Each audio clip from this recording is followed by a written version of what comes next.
Siin hiljuti Tõnis Saarts analüüsis valimisprogramme ja kirjutas, et Keskerakonna valimisprogramm on kuidagi tohutult üksikasjalik. See vastab tõele.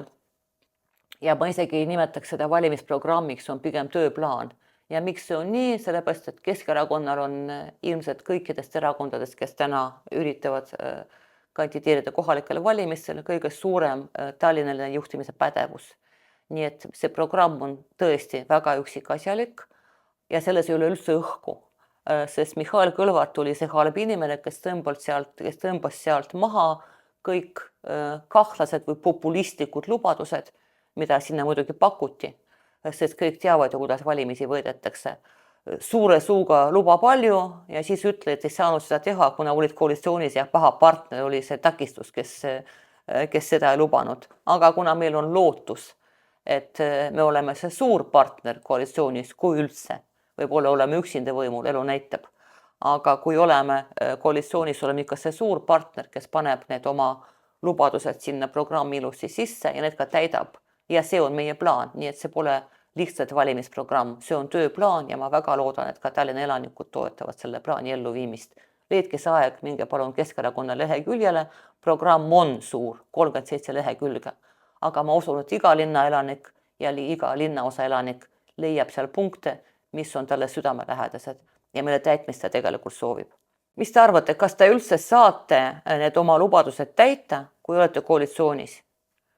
Oleneb sellest, milline saab olema see koalitsioon. Praegu levitatakse sotside poolt, ma pean ütlema, kuulujutte, et on olemas kuskil kokkulepe, et juba tuleb koalitsioon kõik keski vastu. Noh, vaatame, kas tuleb. Igatahes me pingutame selleks, et valimised võita, reitingud meile võitu näitavad, aga muidugi see võit võib olla erinev.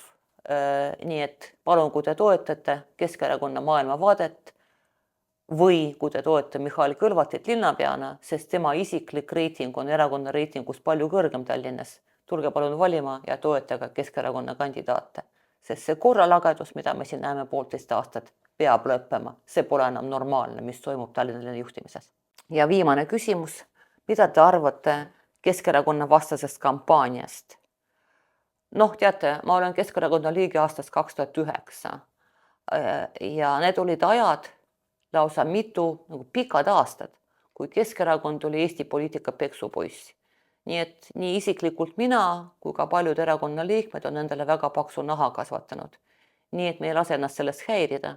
Küll aga on kurb vaadata, kuidas selles kampaanias osalevad ka mõned ajakirjanikud. No see on praegu päris vastik, kui ma näen igal pool arutelusid, kuidas teha nii, et hoida Keskerakond võimult eemalt.